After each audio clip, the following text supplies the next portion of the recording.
verset 12.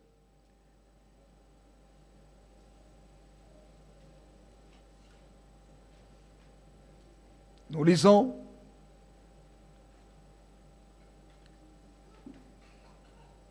la parole de Dieu ensemble.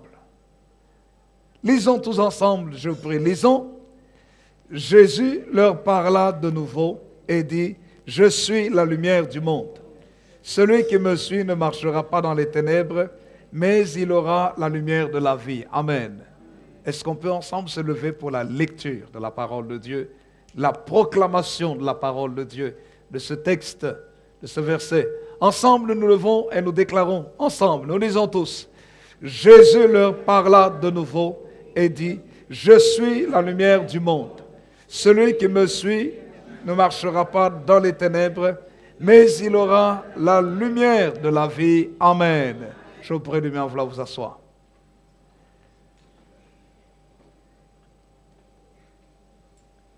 Lorsque nous lisons l'évangile de Jean, nous voyons que le Seigneur Jésus-Christ se révèle dans cet évangile comme étant véritablement le Dieu universel.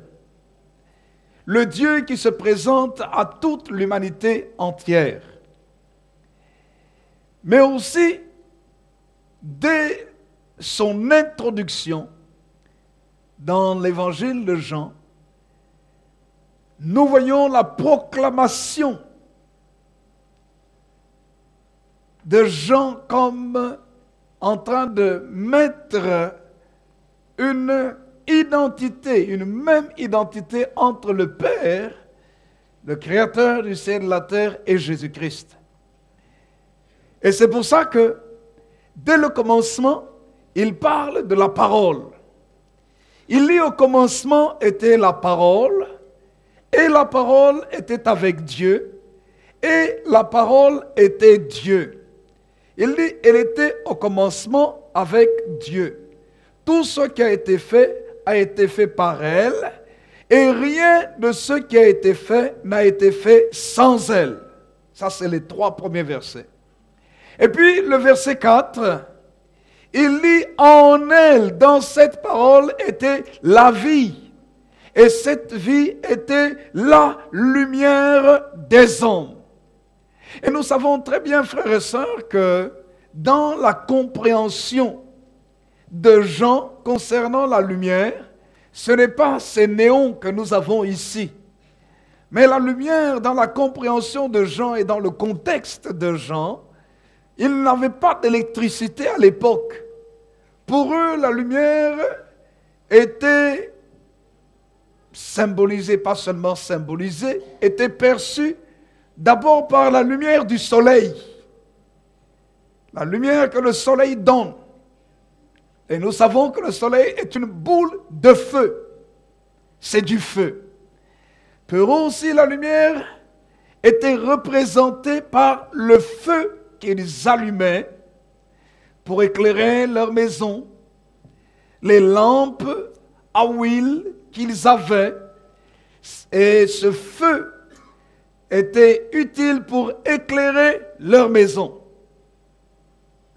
Les torches qu'ils pouvaient utiliser pour se promener la nuit. C'était ça pour eux, la lumière. Mais ces torches-là, ce n'est pas les lampes torches que nous avons avec les piles ou avec la lumière solaire.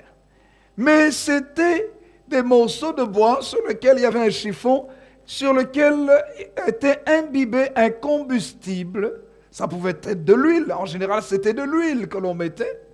Et on allumait cela et le combustible pouvait continuer à brûler et produire effectivement du feu, mais autour de ce feu, le feu dégageait la lumière.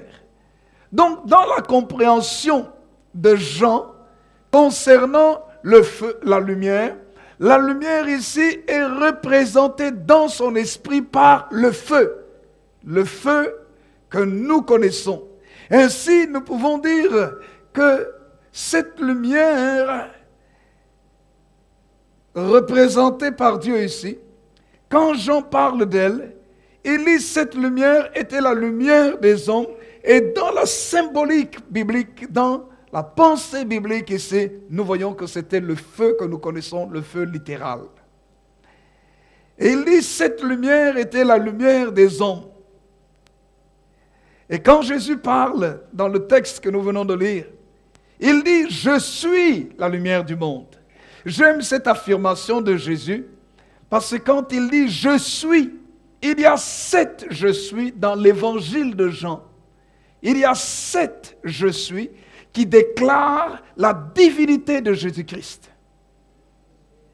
Il est le pain de vie, Jean chapitre 6. Et bien d'autres je suis encore. Avant qu'Abraham fût, je suis, dit le Seigneur Jésus-Christ. Alléluia. Jésus a déclaré à 7 reprises qu'il est je suis. Et quand il dit ça, il se met dans l'égalité avec le Père céleste. Le je suis qui s'est révélé à Moïse.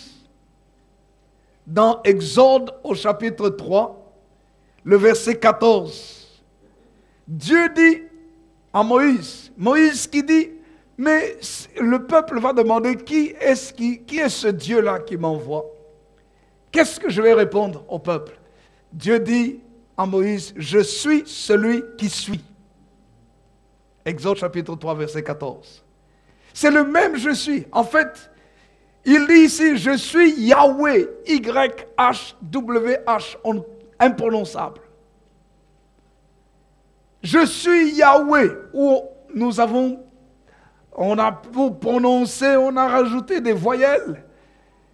C'est pourquoi on dit Yahweh, Yahvé, Jéhovah, c'est la même chose.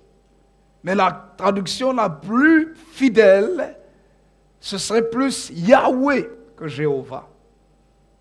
Mais on admet Jéhovah aussi. Mais c'est Yahweh ou Yahvé. Mais en principe, c'est imprononçable. C'est pourquoi les Juifs ont plutôt donné le nom Adonai. C'est en prenant les voyelles d'Adonai, qui veut dire Seigneur, qu'on a rajouté entre les consonnes de YHWH qu'on a dit Yahvé. Et les Juifs ne prononcent pas ce nom, parce que c'est un nom trop saint, que même quand les moines copistes écrivaient la Bible, quand ils arrivaient au nom de Dieu, quand il fallait écrire YHWH, ils prenaient l'encre, ils renouvelaient la plume, ils allaient, ils se lavaient, et ils renouvelaient la plume, et ils continuaient à écrire le nom de Dieu, parce que le nom de Dieu est tellement saint, qu'ils vénèrent le nom, parce que Dieu lui-même se trouve dans son nom. Et Jésus dit, je suis. Et quand Jésus dit qu'il est je suis, ça veut dire qu'il a toujours existé. Voyez, frères et sœurs, comment nous devons comprendre la nature de Jésus? Quand nous comprenons la nature de Jésus, nous adorons le Christ ressuscité. Parce qu'il n'est pas seulement ressuscité, il est le créateur de toutes choses. Il a toujours été là. Il est ressuscité simplement parce qu'il a pris la condition humaine. Il s'est fait chair. Il a pris notre peau à nous. Pourquoi est-ce qu'il a pris notre peau à nous? Pour venir nous sauver. Il a pris notre peau à nous. Comme maman Thérèse était en train de témoigner tout à l'heure, elle dit, j'ai envie d'embrasser Dieu. C'est la réalité. Quand tu connais Dieu, comment est-ce que nous connaissons Dieu le Père? Nous arrivons à connaître Dieu le Père par Christ Jésus. C'est Jésus qui est le chemin qui nous amène au Père. Parmi tous les je suis, Jean chapitre 14. Jésus a dit dans Jean chapitre 14, verset 6, je suis la lumière du monde. Non, Jean chapitre 14, verset 6, il dit, je suis le chemin, la vérité, la vie. Nul ne vient au Père que par moi. Je suis. Il dit, je suis. Pour accéder à Dieu le Père, le seul chemin, c'est Christ Jésus. Il n'y a pas 10 chemins. Même si aujourd'hui, les gens disent, oui, non, l'essentiel, c'est de croire en Dieu. C'est vrai. Ce n'est pas seulement l'essentiel. En fait, c'est le départ. Mais il faut arriver. Vous savez, tu peux faire un départ, mais cela ne veut pas dire que tu vas nécessairement arriver. N'est-ce pas? Croire en Dieu, c'est le départ. Mais il faut l'arriver. Mais pour arriver, il faut le chemin. Sans le chemin, tu ne peux pas arriver. Quelqu'un dit un vrai amen. Dites-moi un vrai amen. Et Jésus dit, je suis le chemin. Oh, c'est pour ça que j'aime le Seigneur Jésus. Vous savez, notre frère Francis a témoigné. Ah, c'est un vrai prédicateur, un vrai évangéliste. Il a témoigné tout à l'heure, pendant qu'il témoignait, il dit, je prie, priez aussi pour ma famille. Partout où il est, il témoigne de ce que Jésus fait. Et vous savez ce qu'il a dit? Il dit, quelle chance, quelle grâce nous avons de connaître Jésus. Mais il faut aussi que les autres connaissent le Seigneur Jésus. C'est la réalité. Parce que Jésus n'a pas dit, je suis un des chemins. Il a dit, je suis le chemin. Le chemin. Donc, rappelez-vous, croire en Dieu, c'est le commencement. On peut commencer, mais il faut être sur le bon chemin. Et le bon chemin, c'est Christ Jésus. Il n'y a pas deux. Il n'y a pas trois. Il n'y a qu'un seul. Lui-même, Jésus dit, je suis le chemin, la vérité et la vie. Nul ne vient au Père que par moi. Que par moi. C'est l'exclusivité pour arriver à Dieu le Père. Béni soit le nom du Seigneur. Alors vous voyez quel privilège on a de connaître Jésus. Quel privilège on a de marcher avec Jésus. Quelle grâce on a de prier. Et vous savez que Jésus écoute votre prière. Que Jésus vous exauce. Que Jésus est votre avocat auprès de Dieu. Que quand vous avez un problème, Jésus lui-même prend ce problème, il dit, Père, exauce-le. Et tout ce que Jésus demande au Père, le Père le fait toujours. C'est pour ça que Jésus pouvait dire, Père, je te rends grâce parce que tu m'exauces toujours. Mais il dit, mais j'ai parlé à cause d'eux. Jésus n'a jamais essuyé un refus de la part du Père. C'est pour ça que la Bible dit, Paul a découvert, a réalisé qu'en Jésus-Christ se trouve le oui concernant toutes les promesses de Dieu. Ça veut dire tout ce que Dieu a promis, c'est oui en Jésus-Christ. Et c'est pour ça que Paul dit, c'est pourquoi par Christ nous prononçons l'Amen. C'est-à-dire, par Jésus, nous disons, Seigneur, qu'il en soit ainsi, je reçois la promesse de Dieu dans ma vie. Oh, c'est formidable. N'est-ce pas que c'est formidable? Si vous saisissez cela, vous allez comprendre que les gens les plus riches sur la terre, ce sont ceux qui ont Christ. Pourquoi? Parce qu'en Christ, nous avons vu ensemble hier, dans Colossiens chapitre 2, qu'en Christ sont cachés tous les trésors de la science et de l'intelligence. Tous les trésors de la sagesse, tous les trésors de la connaissance se trouvent en Jésus-Christ, notre Seigneur. Quel Seigneur de grâce nous avons. Quel Dieu merveilleux nous avons. Alléluia. Oh, béni soit le nom du Seigneur. Les mystères, Paul dit dans Colossiens chapitre 2, verset 3, il dit, c'est en Christ les mystères de Dieu, les mystères dans lesquels sont cachés tous les trésors de la sagesse et de la connaissance, c'est Jésus-Christ. Et nous savons que le monde se développe, écoutez-moi bien, le monde avance par la sagesse et la connaissance.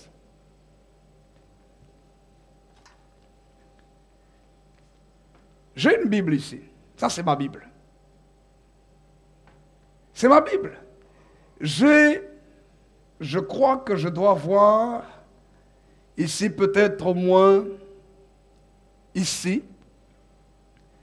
Je pense que je dois avoir au moins une quarantaine de Bibles différentes là-dedans. Je n'ai pas que des Bibles là-dedans. J'ai, je ne sais pas combien de livres ici dedans. Mais d'où vient que... Maman, tu peux me prêter ta Bible?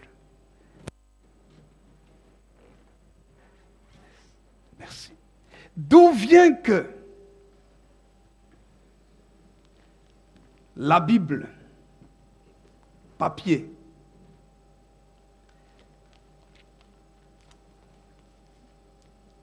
puisse se retrouver en Bible électronique?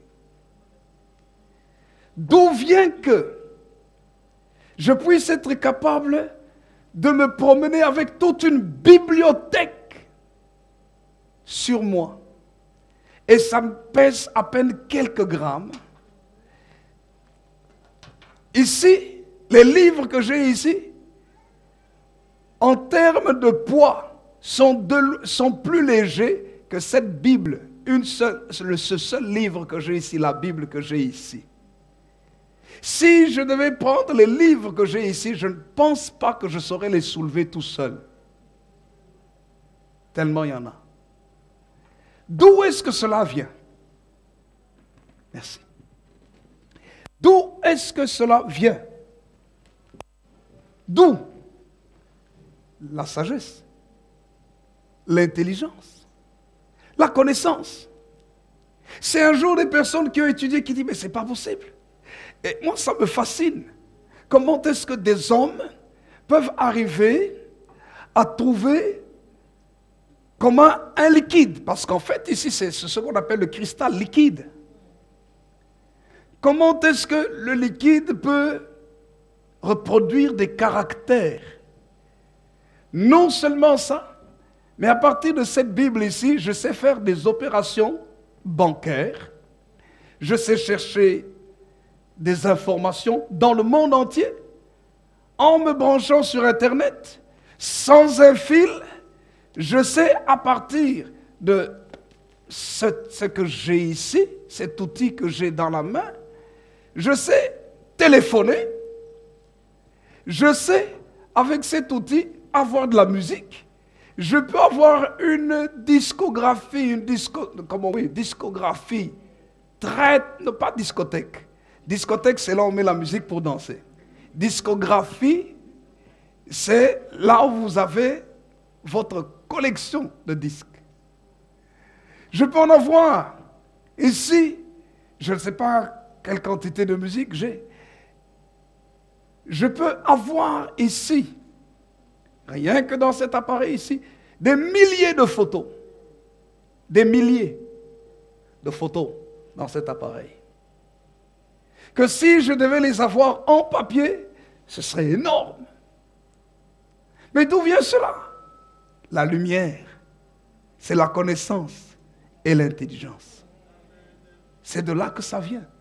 Le monde avance par la lumière. Le monde avance par l'illumination. La révélation des choses cachées dans la tête.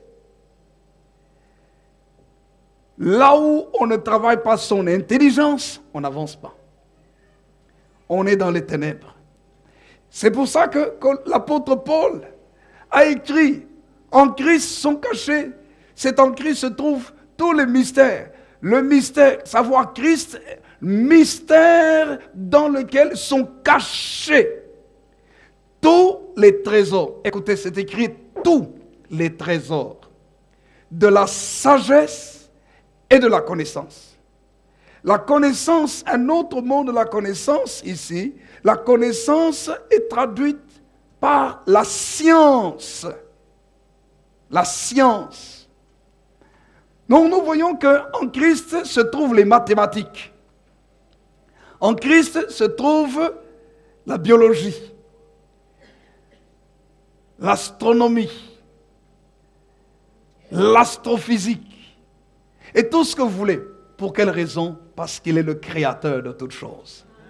Et les différentes lois de la nature qui existent, c'est lui qui a créé ces lois. C'est pourquoi Jean dit, au commencement était la parole, et la parole était avec Dieu, et la parole était Dieu. Tout ce qui a été fait par elle.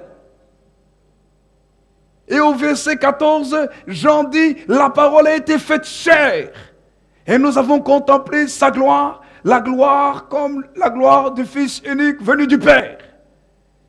Et c'est Jésus-Christ qui est la parole devenue chair. Écoutez-moi bien, écoutez-moi mes frères. Nous sommes en 2012. Jésus dit, je suis la lumière du monde.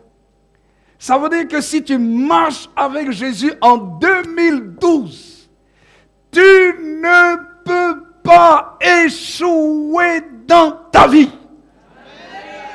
Non.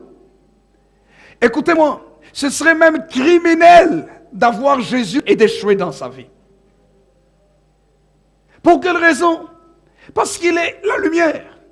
La lumière des finances, la lumière de l'économie, la lumière de la santé, la lumière de la famille, la lumière du travail, la lumière des investissements, la lumière de la vie spirituelle, la lumière des relations. Il est la lumière dans tous les sens du terme. Donc, pourquoi alors on échoue? On échoue parce qu'on n'embrasse pas Jésus comme il faut l'embrasser. On ne tient pas Jésus comme il faut le tenir. On ne réfléchit pas sur Jésus comme il faut réfléchir sur lui. On ne médite pas sur la personne du Christ comme on devrait méditer. On voit Jésus juste comme un sauveur. Il est la lumière pour notre salut, pour nous amener au ciel. Mais Paul dit aux Colossiens, en lui, c'est lui, Christ, mystère dans lequel sont cachés tous les trésors de la sagesse et de la connaissance.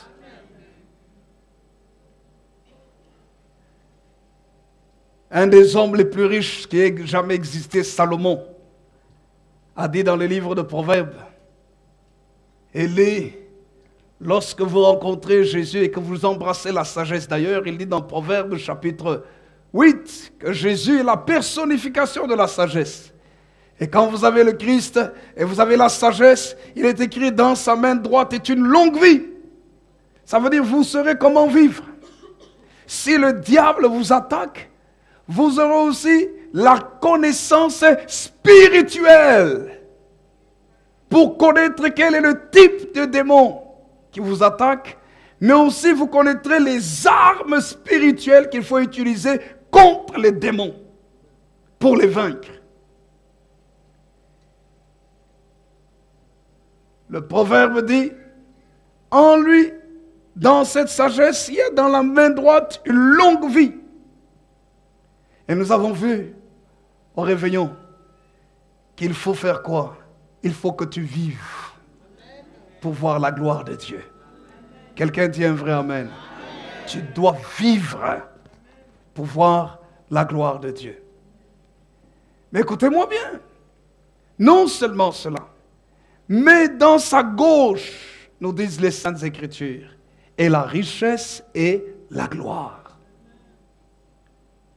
La richesse dans tous les sens du terme. Et c'est ce que le Seigneur veut pour notre vie. Quelqu'un dit un vrai amen. Béni soit le Seigneur. Quand nous lisons les Saintes Écritures, comme Jésus a dit, je suis la lumière du monde, en quelque sorte, je suis le feu.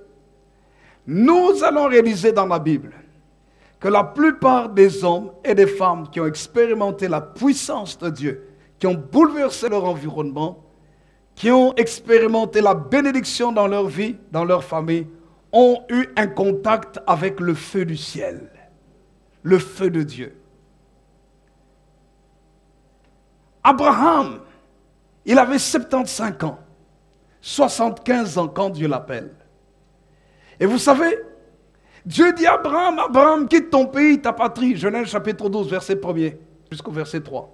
Il dit, quitte ton pays, ta patrie et la maison de ton père, va dans le pays que je te montrerai. Dieu lui fait plusieurs promesses. Il dit, je ferai de toi une grande nation. Il dit, je rendrai ton nom grand et je te bénirai. Je bénirai ceux qui te béniront, je maudirai ceux qui te maudiront.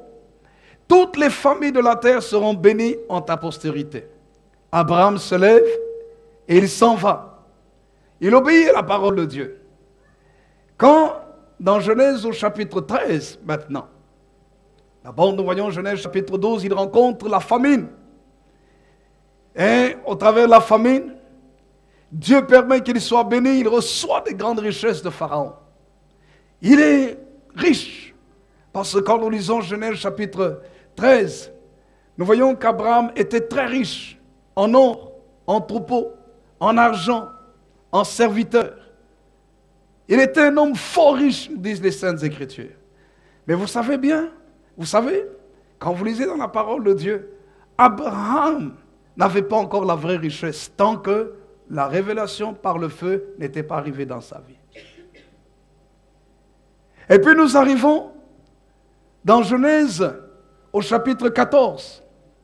Abraham expérimente la puissance militaire. Abraham a expérimenté la provision divine. Dans Genèse au chapitre 12, quand Dieu l'appelle. Dans Genèse au chapitre 13, Abraham expérimente la puissance économique. Il était riche. Sa richesse a fait qu'il n'a pas pu rester avec son neveu Lot. Ils avaient trop de biens. Il a dit à l'autre, sépare-toi de moi. Si tu vas à droite, j'irai à gauche. Si tu vas à gauche, j'irai à droite. Et Lot a choisi les plaines de Sodome et Gomorrhe. Et Abraham a choisi les lieux, les collines, des lieux moins intéressants que ce que Lot avait choisi. Vous savez, quand Dieu est avec vous, n'importe quel type de territoire, c'est un territoire qui sera certainement béni. Même si les gens disent cet endroit sur lequel tu es sec, il n'y a rien. Mais quand Dieu te dit d'aller là-bas, cet endroit sec reverdira. Des grâces et des bénédictions viendront. Et dans Genèse au chapitre 14, Abraham expérimente la puissance militaire. 4 rois se mettent ensemble, Kedorlaomer, Tidéal, Arjok et Amraphel, se rassemblent contre le roi de Sodome et Gomorrhe, qui aussi recherche des alliés pour combattre ce roi qui était venu contre lui avec les autres. Et il y a la conquête des villes de Sodome et Gomorrhe. Lot est emporté en captivité, il est prisonnier de guerre, lui et sa famille. On vient dire à Abraham, voilà ton neveu Lot, voilà que il a été fait prisonnier. La Bible nous dit, Abraham va armer ses 318 de ses plus braves, nés dans sa maison. Et qu'est-ce qu'il fait? Il va combattre les rois. 318 personnes combattent des milliers de personnes qui sont venues en guerre. Combattent toute une coalition armée, expérimentée à la guerre. Dieu lui donne la victoire. Dieu donne la victoire à Abraham avec 318 de ses serviteurs. C'est pour nous dire quoi? Pour nous dire que dans les combats, même s'ils semblent grands, même si les moyens qui nous font face sont beaucoup plus importants que les moyens que nous avons, quand Dieu est avec nous, il nous donnera la victoire. Vous avez dit un petit amen. Dieu te donnera la victoire. Abraham a eu la victoire, il a expérimenté la puissance militaire, mais écoutez-moi bien, ça ne suffisait pas. Il n'avait pas encore, malgré tout cela, expérimenté la relation profonde avec Dieu. La Bible nous montre qu'Abraham, frères et sœurs, dans Genèse au chapitre 15, Abraham d'abord au chapitre 14, quand il revient, ayant eu la victoire contre les rois, il ramène les richesses et il rencontre un homme, Melchisédek. C'est la préfiguration de Jésus-Christ. Et il lui donne la dîme de tout ce qu'il avait. Les richesses qu'il avait, il lui donne 10%, la dîme. Et au chapitre 15 maintenant, la Bible nous dit que Dieu vient vers Abraham après qu'Abraham ait donné la dîme de tout ce qu'il avait. Dieu vient vers Abraham et Genèse chapitre 15, le verset 1er et les suivants, il est écrit: après ces événements, la parole de l'Éternel fut adressée à Abraham dans une vision et il lui dit: Abraham, ne crains point, je suis ton bouclier et ta récompense sera très grande. Abraham lui dit: mais qu'est-ce que tu vas me donner, Seigneur? Je m'en vais sans enfant Et l'héritier dans ma maison, c'est Eliezer de Damas. Regardez ce qu'il est écrit au verset 3. Genèse 15, 3. Et Abraham dit, voici, tu ne m'as pas donné de postérité, et celui qui est né dans ma maison sera mon héritier. Vous savez, frères et sœurs, si vous travaillez, vous gagnez des millions.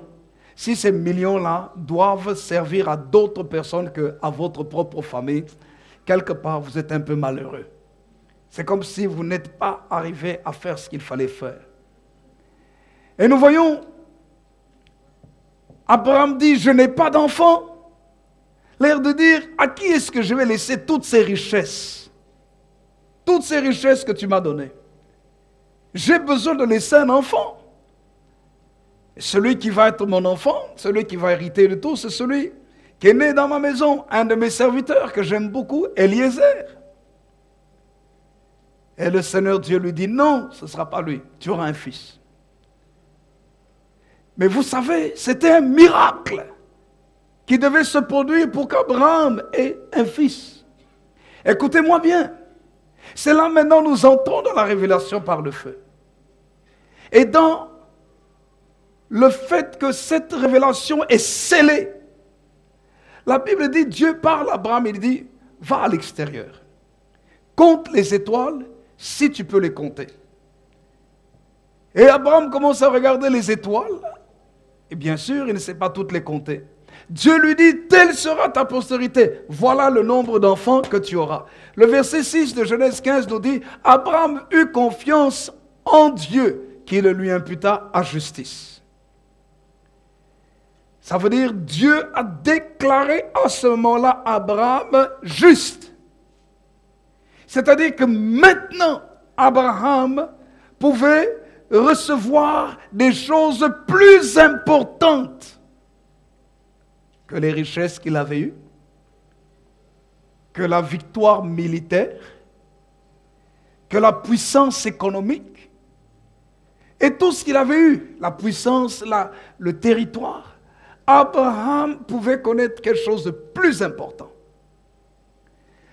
La Bible dit, Abraham était déjà âgé. Dieu lui dit, tu auras des enfants. Et Abraham crut. Il entre dans la dimension de la foi en disant, ce Dieu qui me parle ici est capable de me donner ce qu'aucun homme ne peut donner. Il est capable de faire quelque chose d'extraordinaire. J'accepte ce Dieu-là. Et là, c'est la première fois que Dieu déclare Abraham comme juste. Abraham est déclaré par Dieu comme quelqu'un qui entre dans une bonne relation avec lui. Quelqu'un qui n'est pas condamné par Dieu. En fait, quelqu'un qui a pratiquement la même nature que Dieu. Parce que Dieu s'appelle Yahvé Tzidkenu. Il est le Dieu de notre justice. Alléluia. C'est un Dieu juste. Un Dieu droit.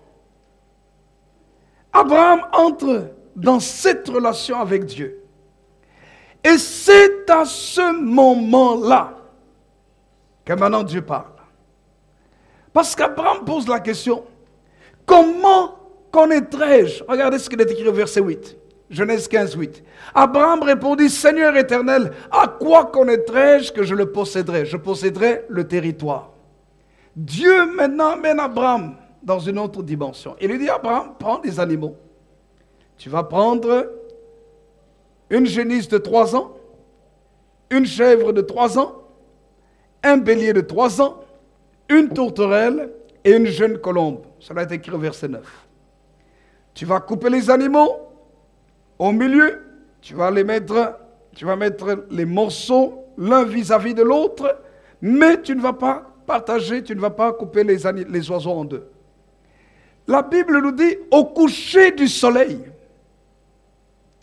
quand la lumière s'éteint, quand il fait sombre, le verset 12, regardez. Au coucher du soleil, un profond sommeil tomba sur Abraham. La nuit tombe à l'extérieur, mais la nuit tombe aussi à l'intérieur d'Abraham. Il fait noir. Et la Bible dit d'ailleurs il y a une grande frayeur et une grande obscurité vinrent l'assaillir. Donc il y a même comme un noir terrifiant. La peur le saisit à cause du noir qui s'abat, l'obscurité qui se trouve à l'endroit où il est. Mais regardez, verset 13, « Et l'Éternel dit à Abraham, sache que tes descendants seront étrangers dans un pays qui ne sera point à eux, ils y seront asservis et on les opprimera pendant 400 ans, mais je jugerai la nation à laquelle ils seront asservis, ils sortiront avec ensuite de grandes richesses, toi tu iras vers tes pères, tu seras enterré après une heureuse vieillesse. » J'aime ce qui est écrit au verset 17. Verset 17 nous dit, quand le soleil fut couché, regardez, il y eut une obscurité profonde. Et voici, ce fut une fournaise fumante, c'est du feu. Et des flammes passèrent entre les animaux partagés. Le verset 18 nous dit, en ce jour-là, l'Éternel fit alliance avec Abraham et dit, je te donnerai ce pays. Je donnerai ce pays à ta postérité depuis le fleuve d'Égypte jusqu'au grand fleuve, au fleuve d'Euphrate, etc., etc. Alléluia. Quelqu'un peut dire Amen. Le feu. Qu'est-ce que le feu ici fait ou représente? Le feu ici, c'est Dieu lui-même. Tout est noir, tout est sombre. Le noir dans lequel Abraham était lui fait même peur.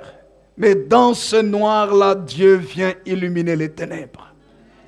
Quand tout ne va pas autour de toi, quand tu sens même que les puissances des ténèbres, les démons viennent et tu sens la peur, ce que tu dois rechercher, c'est la lumière qui est Jésus-Christ. Jésus dit, je suis la lumière du monde. Celui qui me suit ne marchera pas dans les ténèbres, mais il aura la lumière de la vie. C'est ce qu'Abraham a eu. Abraham n'avait plus de vie en lui. Sa femme ne savait plus mettre au monde, du moins. Lui, il était avancé en âge. Sa femme était stérile, avancée en âge. Il n'y avait plus possibilité d'avoir la vie. Mais, Dieu fait alliance avec Abraham. Quand tout est noir, au moment où le soleil s'est couché, la lumière de Dieu vient éclairer. Le feu de Dieu vient passer entre les animaux. Une fournaise ardente, une fournaise fumante, des flammes de feu passent entre les animaux partagés. C'est le feu de Dieu. Dieu lui-même se manifeste comme étant le Dieu de puissance. Il se manifeste comme étant le Dieu qui éclaire dans les ténèbres. Que lorsque tu ne sais pas connaître ta direction, que faire? Dieu sera là pour t'éclairer. Écoute-moi bien, quand tu es dans l'alliance avec lui. Quand tu es dans l'alliance. Quand tu es en alliance avec Dieu, tu n'as plus besoin de craindre quoi que ce soit. Écoutez, Abraham n'avait pas encore l'alliance quand il avait la richesse. La richesse ne veut pas dire nécessairement l'alliance. Il avait la richesse, mais pas encore l'alliance. Il avait la puissance militaire, du moins pour combattre ses ennemis, mais pas encore l'alliance. Mais quand il a eu l'alliance, vous savez quoi? Quand l'alliance de Dieu, il est entré dans l'alliance, c'est-à-dire, il s'est engagé. Dieu dit, à partir de maintenant, toi et moi, nous marchons comme ça. J'ai mon alliance ici au doigt. Quand je me suis marié, c'est mon épouse qui l'a mise à mon dos et j'ai mis son alliance, je l'ai mise au doigt. Pour moi personnellement, depuis que je me suis marié, mon alliance, je n'ai jamais sorti de mon doigt. Même quand parfois on joue avec les bagues et les alliances, on sort comme ça, voilà. Et puis, on remet. Jamais. Dieu dit à Abraham, Abraham, je fais l'alliance avec toi. C'est-à-dire, je ne te quitte pas, mais je ne veux pas que tu me quittes non plus. Partout où tu vas, je serai avec toi. Et je veux aussi que partout où tu vas, tu sois avec moi. Et quand vous lisez ainsi la vie d'Abraham, mais Abraham a été l'homme béni, comblé, un homme bien, un homme enrichi à tous égards, frères et sœurs, à cause du feu. Abraham a expérimenté le Dieu de l'alliance à cause du feu. Cette année ici, à cause du feu, expérimentons aussi le Dieu de l'alliance. Le Dieu qui n'abandonne jamais ses enfants. Le Dieu, quand on dit, tout le monde dit c'est la crise, il fait noir, nous ne savons pas ce qu'il faut faire. Écoutez-moi, vous savez, il ne faut pas utiliser les méthodes humaines quand les choses ne vont pas. Quand tu ne sais pas quelle direction prendre, va vers celui avec qui tu as fait l'alliance. Tu as dit, Seigneur, je t'appartiens. Toi et moi, nous avons fait une alliance. C'est-à-dire l'alliance selon laquelle tes problèmes deviennent mes problèmes. Mon problème devient ton problème. C'est ça l'alliance. Quand tu fais l'alliance avec quelqu'un, écoutez, quand mon épouse est dans un problème, mais son problème là, même si ce n'est pas moi qui l'ai cherché, ça devient mon problème. À cause de l'alliance. Alléluia. Mais entre nous, parfois entre nous, tu as quelqu'un, ton conjoint, quand il a un problème, ça devient ton problème. Mais ton ami, ou même ton frère en Christ, qui peut être dans l'église, quand il a un problème, son problème ne devient pas nécessairement ton problème. Hein? Il peut te dire, mon frère, ma soeur, oh, c'est triste, c'est dommage, je vais prier pour toi. N'est-ce pas? Il peut même te dire, je vais jeûner pour toi. N'est-ce pas? Il peut même te dire, je vais passer la nuit avec toi dans la prière. N'est-ce pas? Mais cela ne veut pas dire par là qu'il va nécessairement t'aider. Parce qu'il peut avoir les moyens de t'aider, mais il ne le fait pas. Pour quelle raison? Parce qu'il va faire de ton problème le problème de Dieu, pas son problème à lui. Le problème de Dieu, c'est pourquoi il dit, nous allons prier. On va le mettre entre les mains de Dieu. Mais quand mon épouse a un problème, ou quand mes enfants ont un problème, mais leurs problèmes deviennent mes problèmes, je vais non seulement prier, mais je vais aussi chercher les moyens pour pouvoir les en sortir. À cause de quoi? L'alliance. Et c'est dans cette dimension que Dieu veut que nous marchions avec lui. Alléluia. L'alliance. Pourquoi est-ce que beaucoup n'expérimentent pas de grandes choses dans leur vie? Problème d'alliance. On a l'impression que quand on a un travail, on est directement dans l'alliance avec Dieu. Non. Quand on a des victoires dans les combats, on est nécessairement dans l'alliance avec Dieu. Non. Quand on a une situation catastrophique et on prie Dieu, un miracle se fait et on est nécessairement dans l'alliance avec Dieu. Non, Abraham a expérimenté ça. Quand Dieu nous parle et nous dit, voilà, nous avons une révélation de Dieu, parce qu'Abraham a eu la révélation de Dieu. J'aimerais vous dire, frères et sœurs, qu'Abraham habitait dans un pays où ses parents étaient des idolâtres. Ils avaient plusieurs divinités en Mésopotamie. Mais là, au milieu de toutes ces divinités, voilà que Dieu, le vrai Dieu, lui parle. Et Abraham arrive à distinguer que ça, c'est le vrai Dieu qui a créé toutes choses. Et Abraham quitte son pays, sa patrie, sans même connaître comment s'appelle vraiment ce vrai Dieu-là. Mais il sait que c'est le vrai Dieu. Et il part dans un pays qu'il ne connaissait même pas, entre guillemets, à l'aventure. Avec toute sa famille, du moins sa femme et les biens qu'il avait.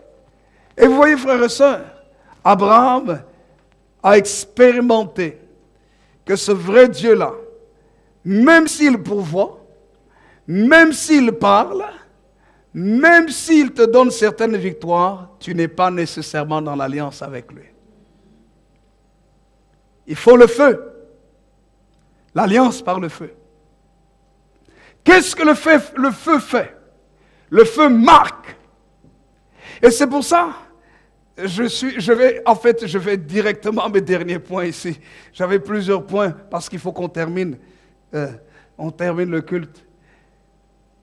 Vous savez quoi? C'est pour ça que les premiers chrétiens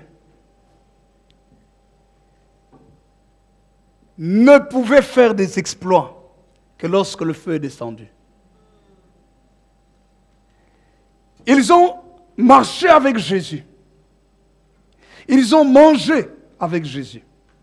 Ils ont vu les miracles de Jésus.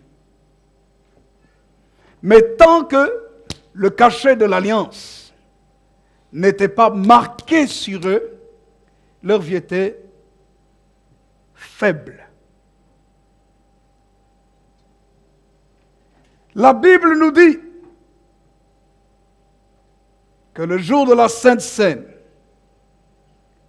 avant que Jésus ne meure, il présente la coupe, il prend le pain, il le rompt, il leur donne à chacun.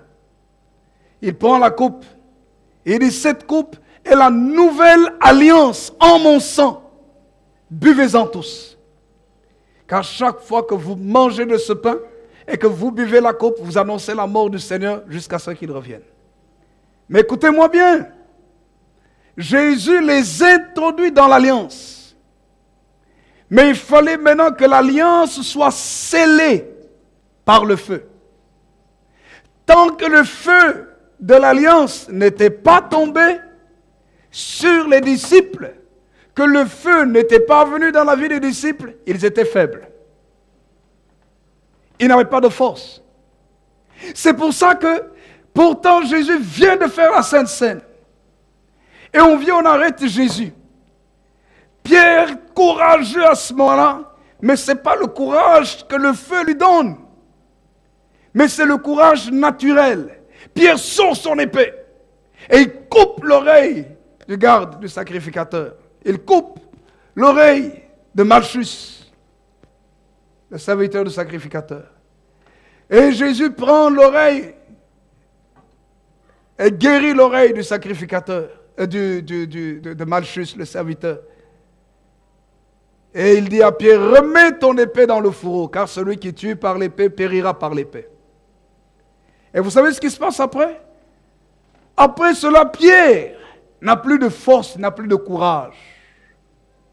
Jésus lui avait dit, avant que le coq ne chante, tu me renieras 3 fois. Qu'est-ce que Pierre avait dit? Mais non, Seigneur, même s'il faut mourir avec toi, moi je mourrai avec toi. Le Seigneur dit non. Vous savez pourquoi? Tant qu'il n'y a pas la révélation du feu, tu peux dire des bonnes choses, mais c'est humain. Tu vas faiblir. Pierre, on vient lui dire, mais certainement, toi, tu étais avec lui. Non, non, non, non, je ne le connais pas. On a arrêté Jésus. Pierre renie le Seigneur. Et puis il arrive, il y a une femme qui dit, mais toi, certainement, tu es galiléen. D'ailleurs, ton langage te trahit. Tu parles, tu étais avec l'un d'eux. Il dit, non, non, mais femme, qu'est-ce que tu es en train de dire? Je le jure, je ne le connais pas. C'est ce que la Bible dit, des imprécations. Il jure, il dit non, non, je ne le connais pas. Akiamungu. Je ne le connais pas. Alléluia. Il jure. À 3 reprises, à la 3e reprise, quand il a dit, mais non, qu'est-ce que vous êtes en train de dire? Mais lui là, je ne le connais pas. Pierre! Et Pierre qui avait fait des miracles. Pierre qui avait distribué la nourriture à plus de 20 000 personnes. Pierre qui avait vu les 5 pains transformés, les 5 pains et les 2 poissons transformés. Pierre qui avait vu la multiplication des pains pour les 4 000, les 7 000 personnes, les 20 000 personnes en comptant les femmes et les enfants. Pierre qui a dit, Seigneur, si c'est toi, ordonne que je vienne. Pierre qui a marché sur l'eau. Il a dit, Seigneur, lui, je ne le connais pas. Problème du feu. Alors, si Pierre a renié le Seigneur, toi aussi tu renieras le Seigneur tant que tu n'as pas le feu. Pierre a marché avec le Seigneur. Pierre est revenu dans Luc chapitre 10. Il est revenu vers le Seigneur en disant, Seigneur, même les démons nous sont soumis en ton nom. Pierre a chassé les démons, mais le même Pierre a renié Jésus. Mais Jésus, avant de mourir, dit, ceci est le sang de l'alliance. Il dit, buvez-en tous. Il dit, c'est mon sang. À ce moment-là, symboliquement parlant, la coupe qu'il prenait, le sang de Pierre se mélangeait avec le sang de Jésus dans la dimension de l'esprit. Le pain que Pierre mangeait, Jésus dit, ceci est mon corps. Et dans l'alliance, le corps de Pierre se mélangeait avec le corps de Jésus. Ou je dirais, le corps de Jésus se mélangeait avec le corps de Pierre. Ils entraient dans l'alliance comme lorsqu'un homme et une femme entrent dans l'alliance. Et la Bible dit, ils seront une seule chair. L'alliance. Mais cette alliance devait être scellée par le feu. Comme Dieu fait alliance avec Abraham, et il doit montrer le feu pour qu'Abraham expérimente des grandes choses. Et lorsque Jésus meurt, 3 jours après, il ressuscite d'entre les morts.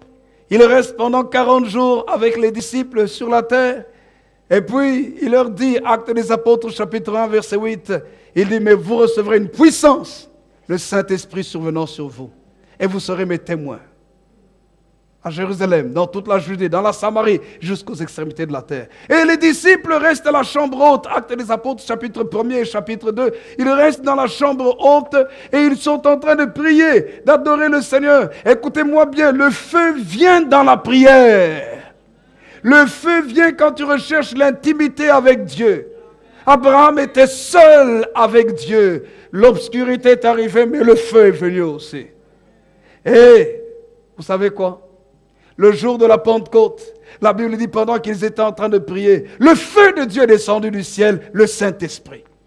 Et quand ils ont reçu le Saint-Esprit, vous voyez, maintenant c'est le sceau. La Bible dit clairement que le Saint-Esprit, il y a eu comme un vent impétueux qui a soufflé dans la maison et des langues semblables à des langues de feu se sont séparées, se sont posées sur chacune de leurs têtes et tous ils se mirent à parler en langue selon que l'Esprit leur donnait de s'exprimer.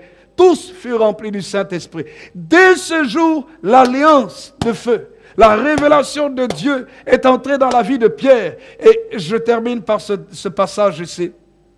Vous allez voir qu'à cause de cette révélation de feu, la vie de Pierre n'a plus jamais,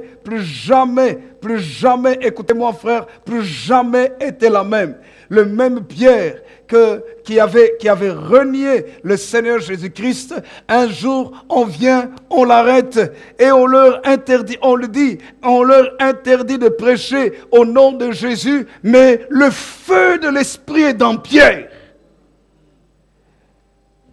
On leur dit, nous vous interdisons de parler de Jésus. Le même Pierre, qui parce qu'il sentait qu'on pouvait le tuer, avait peur de parler de Jésus. Le même Pierre, il est écrit Actes des Apôtres, chapitre 4, verset 8. Alors Pierre, rempli du Saint-Esprit, il parle.